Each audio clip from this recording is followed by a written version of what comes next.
অর্থনীতিতে সবচেয়ে বেশি ভূমিকা রাখার পরও বিদেশগামী কর্মীদের অধিকার নিশ্চিত হয়নি আজও। অভিবাসন ব্যয়ের তালিকায় শীর্ষে বাংলাদেশ, কিন্তু পারিশ্রমিকে উল্টো চিত্র। অদক্ষতার পাশাপাশি নিয়োগ প্রক্রিয়ায় অস্বচ্ছতাকে দায়ী করছেন বিশ্লেষকরা। বলছেন, রিক্রুটিং এজেন্সিগুলো দায়বদ্ধ নয়, সে কারণেই বিদেশগামী কর্মীদের নিরাপদ কর্মপরিবেশ নিশ্চিত করা যাচ্ছে না। কর্মীদের সুরক্ষায় আইন বাস্তবায়নেও তারা গুরুত্ব দেন।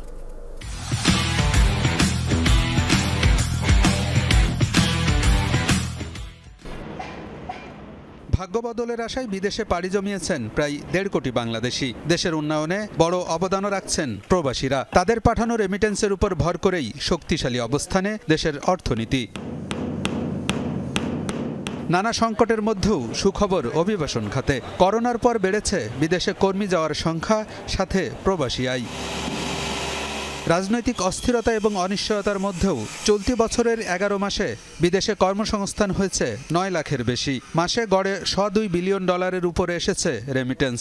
কিন্তু বরাবরই উপেক্ষিত প্রবাসী কর্মীরা। একজন অভিবাসী কর্মী কিন্তু তার সুরক্ষা শুধুমাত্র যে আমরা তাকে যাবার সময় সম্মান দেওয়া, ভিআইপি লাউঞ্জে বসা, সেটা না। তার নিরাপদ অভিবাসন নিশ্চিত হচ্ছে কিনা, সে সেখানে গিয়ে ঠিকমতো বেতন পাচ্ছে কিনা, তার কর্মপরিবেশ, শোভন কর্মপরিবেশ ঠিক আছে কিনা, সে ওখান থেকে যে বিদেশ থেকে যে শ্রমে ঘামে উপার্জিত অর্থ বাংলাদেশে প্রেরণ করবে সেটা সহজ পদ্ধতিতে পাঠাতে পারছে কিনা, এই সকল বিষয়গুলো কিন্তু আমাদেরকে মনোযোগ দিতে হবে। বাইল্যাটারাল এগ্রিমেন্টের কথাও আমরা সবসময় বলছি, দ্বিপাক্ষিক চুক্তি এবং বহুপাক্ষিক ফোরামগুলোতে ওই যে নিরাপত্তার বিষয়টিকে বড় করে নিয়ে আসা, অর্থাৎ জিএফএমডিতে ইত্যাদি ফোরামগুলোতে এগুলো নিয়ে আসা। 30টা লেবার অ্যাটাশের অফিস যেগুলো রয়েছে, তার ভেতরে 7টা অফিসই উন্নত বিশ্বের, যেখানে আমার লেবার যায় না।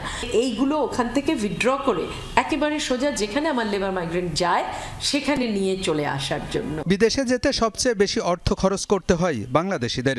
সিন্ডিকেট আর এজেন্সির অসুস্থ প্রতিযোগিতায় অভিবাসন ব্যয় বেড়েছে বলে মনে করেন বিশ্লেষকরা। নেপালের চেয়ে 4 থেকে 5 গুণ বেশি টাকা দিয়ে তারা সৌদি আরব, কাতার, তারপরে হচ্ছে মালয়েশিয়া, এতে প্রতি জায়গায় 4 থেকে 5 গুণ টাকা বেশি দিয়ে আমাদের শ্রমিকরা যাচ্ছেন। এবং বেতন তুলতে ওদের যেখানে 4 থেকে 7 মাসের মতো লাগে, আমাদের এখানে 17 মাসও লাগছে বেতন তুলতে। আর বেতনের বেলায়ও যে কম বেতন, এই দুটো জায়গায় কিন্তু আমাদের দায়বদ্ধতা রিক্রুটিং এজেন্সি। তো এখন রিক্রুটিং এজেন্সিকে যদি আমরা বাধ্য না করি যে তুমি এত দামে ভিসা কিনতে পারবে না, তুমি এর কমে চাকরিতে নিয়োগ দিতে পারবে না। চ্যালেঞ্জ হচ্ছে বহুমুখী চ্যালেঞ্জ। আমাদের অভিবাসন ব্যয়টা কমিয়ে আনবার জন্য যারা স্টেক হোল্ডার রয়েছেন, যারা কর্মী প্রেরণ করেন, প্রবাসী কল্যাণ মন্ত্রণালয়, লেবার রিসিভিং কান্ট্রিদের সকলের মধ্যে কিন্তু একটা আলাপ আলোচনা হতে হবে। তাহলে আমরা অভিবাসন ব্যয়টা কমিয়ে নিয়ে আসতে পারবো। তা না হলে কিন্তু আমাদের অভিবাসন ব্যয়টা আমরা নিয়ন্ত্রণ করতে পারবো না। অভিবাসী কর্মীদের ভালো কাজের জন্য দক্ষতা উন্নয়নে জোর দেওয়ার তাগিদ বিশ্লেষকদের। আলমগীর হোসেন, যমুনা নিউজ, ঢাকা।